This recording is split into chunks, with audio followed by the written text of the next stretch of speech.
Assalamualaikum warahmatullahi wabarakatuh. Selamat pagi anak-anak.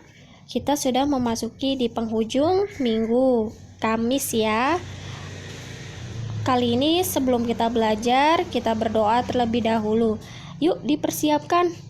Bismillahirrahmanirrahim. Rabbi jidni ilma warjukni fahma. Amin.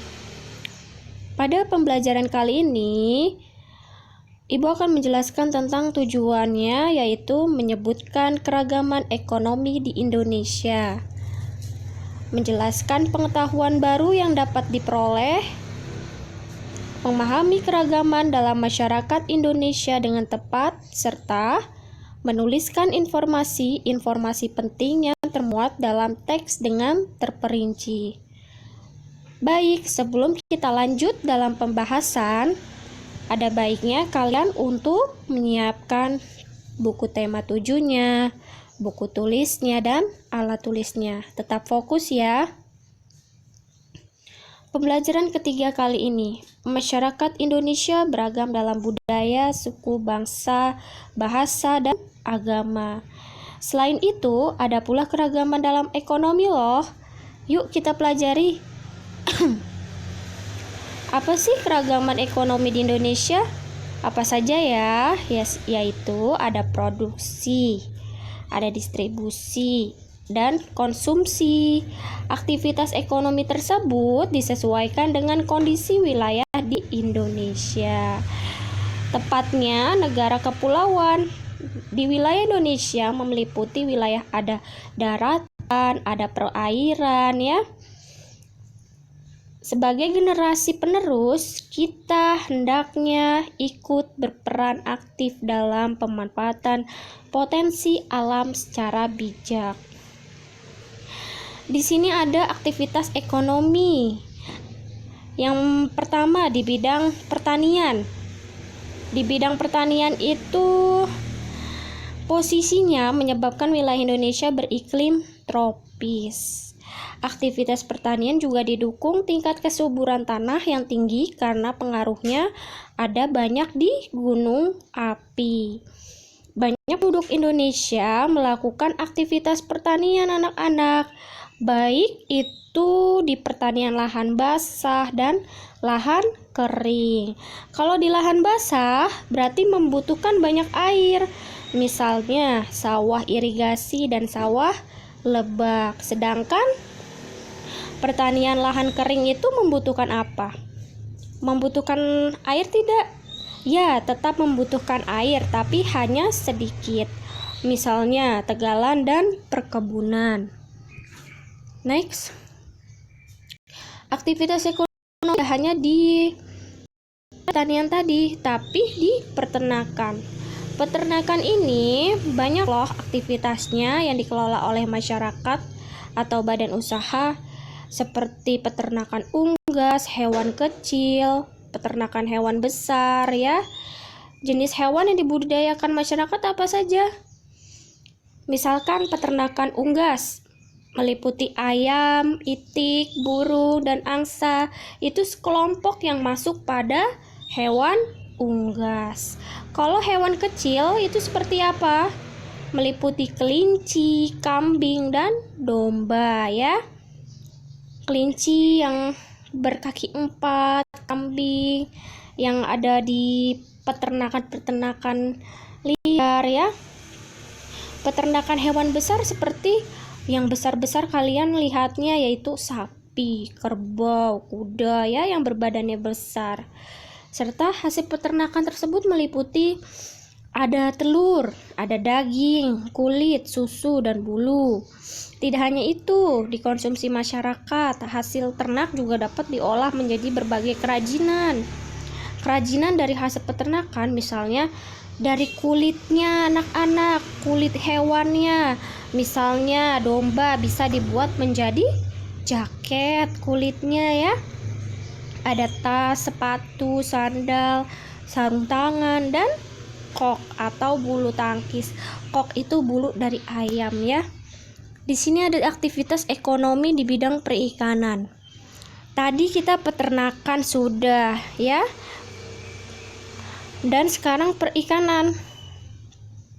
Di perikanan ini dikelompokkan menjadi perikanan tangkap dan perikanan budidaya. Jadi, kalau misalkan di perikanan tangkap, yaitu dilakukan oleh nelayan dengan cara menangkap ikan di laut ya. Dengan kata-katanya tangkap berarti cara menangkap ikan di laut, mengandalkan angin untuk menggerakkan perahu. Lalu, nelayan tersebut memanfaatkan angin darat untuk pergi melaut dan angin laut untuk kembali ke daratan ya. Ini kebalikannya, angin darat untuk pergi melaut dan angin laut justru untuk kembali ke daratan. Jadi, nelayan sudah menggunakan mesin penggerak kapal atau motor untuk menggerakkan perahunya. Nah, aktivitas perikanan budidaya bagaimana? Perikanan budidaya dilakukan di darat atau di perairan payau. Ya, bisa kalian garis bawahi. Budidaya ikan di darat dilakukan di kolam, sungai, sawah, waduk, bendungan, atau danau. Jadi kalian kalau melihat danau, di situ juga ada budidaya ikan. Contohnya budidaya ikan lele, mas, nila, dan mujair. Budidaya ikan di perairan payau dilakukan di tambak di pesisir pantai. Ada juga aktivitas ekonomi di bidang kehutanan. Wah, banyak sekali aktivitas ekonomi ternyata. Apa itu yang dimaksud dengan di bidang kehutanan? Yaitu ada di bidang kehutanan itu dijuluki karpet hijau. Ya, julukan ini karena hutan Indonesia tampak hijau dilihat dari udara ya. Banyak di sana hijau-hijauan. Belum lagi potensi hasil hutan yang terdiri atas hasil hutan kayu dan hasil hutan non-kayu. Potensi ini menjadikan Indonesia sebagai negara pengekspor kayu. Aktivitas kehutanan perlu memperhatikan kelestarian hutan. Kenapa? Jika hutan lestari, hutan berdampak terhadap kehidupan manusia dan makhluk hidup yang tinggal di hutan itu ya, seperti orang utan ya. Kelestarian hutan dapat dijaga dengan caranya ada nih, melakukan tebang pilih atau melakukan penghijauan, reboisasi lahan gundul. Jadi jika lahannya hutan gundul, kalian bisa menghijaukan atau reboisasi kembali. Tebang pilih pohon yang sudah tua. Hijaunya hutan Indonesia dapat menjadi paru-paru dunia ya. Adapun fungsi hutan yaitu sebagai penyimpanan cadangan air tanah agar tidak banjir ya, penyeimbang iklim serta tetap tempat habitat flora dan fauna. Wah, di sini ada banyak sekali gambar ya.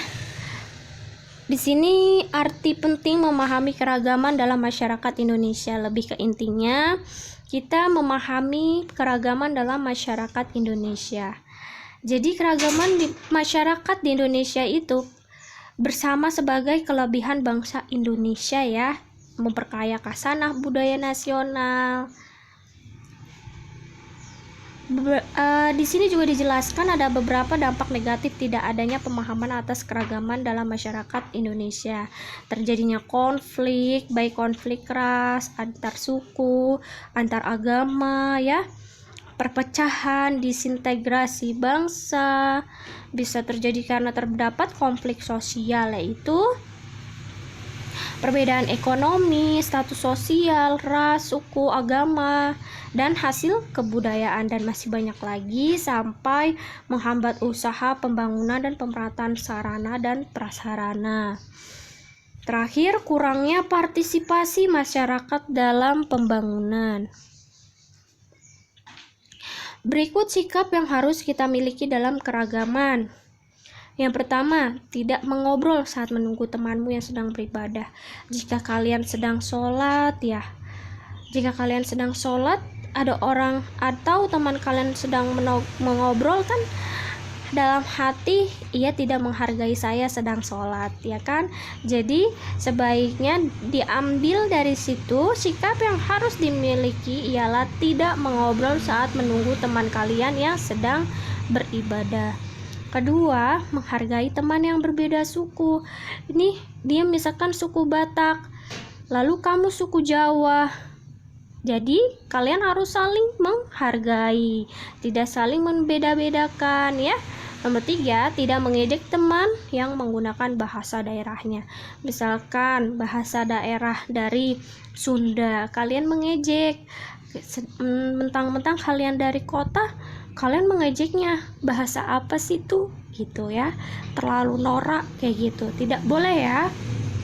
Tidak mengejek teman yang menggunakan bahasa daerahnya. Berikut sikap yang dapat menimbulkan perpecahan dalam keragaman.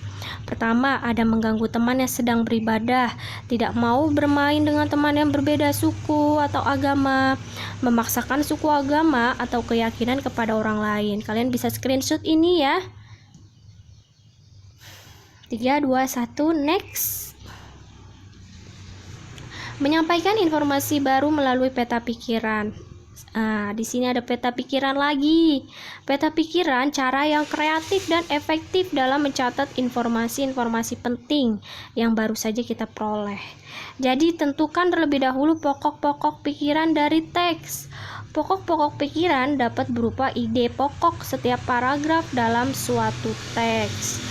Lalu tuliskan pokok-pokok pikiran tersebut ke dalam suatu bagan peta pikiran. Yang namanya peta pikiran pasti selalu membuat bagan peta pikiran yang seperti ibu ajarkan waktu lalu ya. Dibikin kotaknya, ada tanda panahnya ya. Untuk tugas halaman 115 dan 116. Tugasnya sedikit ini, hanya 2 halaman. Semangat ya. Wassalamualaikum warahmatullahi wabarakatuh.